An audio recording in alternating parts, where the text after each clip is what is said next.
Hello, welcome back to the reading of the poem of the Man God written by Maria Valtorta, Volume 3, Chapter 312, Part 2, the beginning of the third year at Nazareth, while preparing for departure.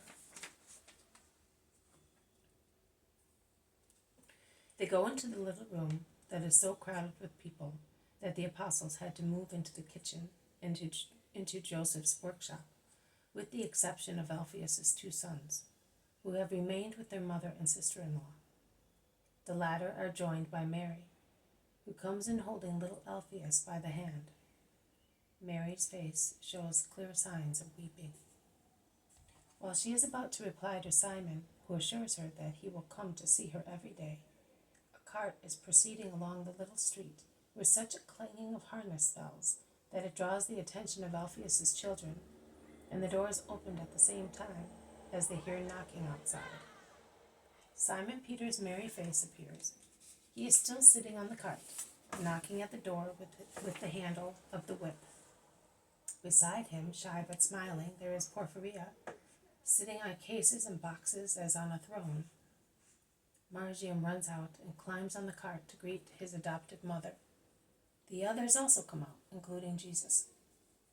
"Master, here I am. I brought my wife on this cart, as she is not fit for long walks."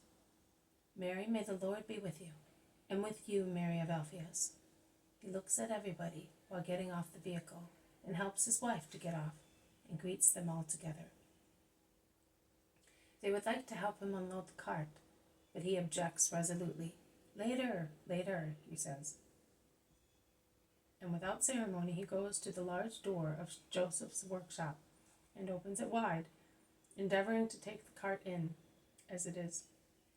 But it cannot go in, of course. However, the maneuver helps to distract the attention of the guests and make them understand that they are not wanted. And in fact, Simon of Alphaeus takes leave with all his family. "Oh, now that we are by ourselves, let us attend to our business," says Simon of Jonah, driving back the donkey, which is making a dreadful noise, covered as it is with harness bells.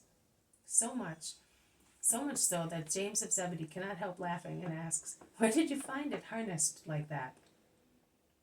But Peter is busy taking the cases from the cart and handing them to John and Andrew, who expect to feel them heavy and are surprised because they are light. And they say so. "Run into the kitchen garden and do not behave like frightened sparrows," orders Peter, getting off the cart with the little case that is really heavy and is placed in a corner in the little room. And now the donkey and the cart. The donkey and the cart? Yes, that is the problem. And yet we must put everything inside. "Through the kitchen garden, Simon," says Mary in a low voice. "There is an opening in the fence at the end. You cannot see it because it is covered by branches, but it is there. Follow the path along the house, between the house and our neighbor's kitchen garden. I will come and show you where the passage is." "Who is coming to remove the bramble covering it?" I am. They all run to the end of the kitchen garden, while Peter goes away with his noisy equipage, and Mary of Alphaeus closes the door. With a sickle they clear the rustic railing and open a passage through which the donkey and cart come in.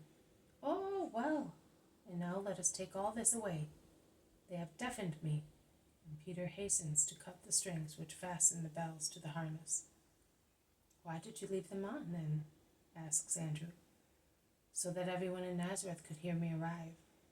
And it was a success. I am now taking them off, so that no one in Nazareth may hear us depart. And that is why I loaded the cart with empty cases. We will leave with full ones, and no one, should anybody see us, will be surprised seeing a woman sitting beside me on the cases.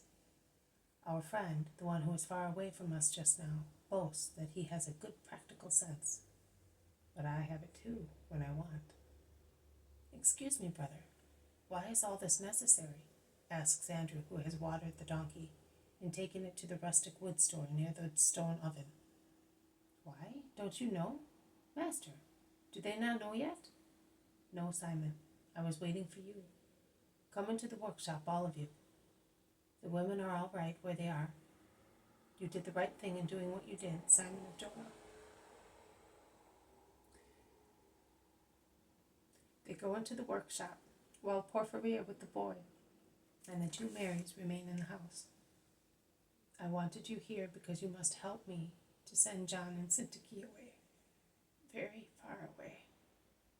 I decided so at the Feast of the Tabernacles. You have clearly seen that it was not possible to keep them with us. Neither can we keep them here without risking their peace. As usual, Lazarus of Bethany is helping me in this plan. They have already been informed. Simon Peter was told a few days ago. You are being informed now. We are leaving Nazareth tonight, even if it should rain or be windy instead of moonlight of the first quarter. We should have already left, but I suppose that Simon of Jonah must have had difficulties in finding transport. I did indeed. I was almost giving up hope, but at long last I got it from a slimy Greek in Tiberias, and it will be useful.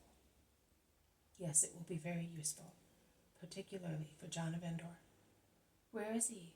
I have not seen him, asks Peter. In his room with Syntyche. And how did he take it? Asks Peter again, very sorrowfully, also the woman.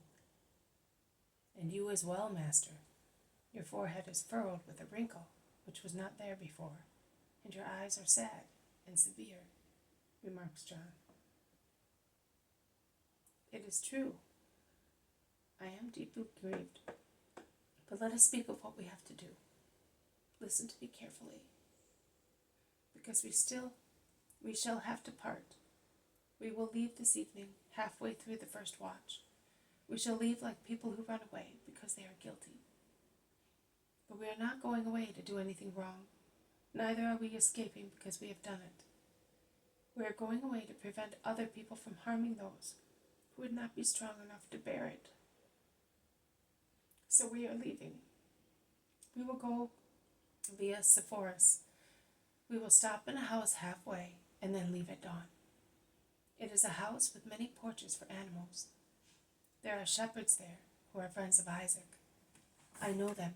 They will give me hospitality without asking any questions. Then we must reach Jif, the hell, by evening and rest there. Do you think the donkey will be able to do it? Certainly. That crafty Greek made me pay for it, but he gave me a good, strong animal.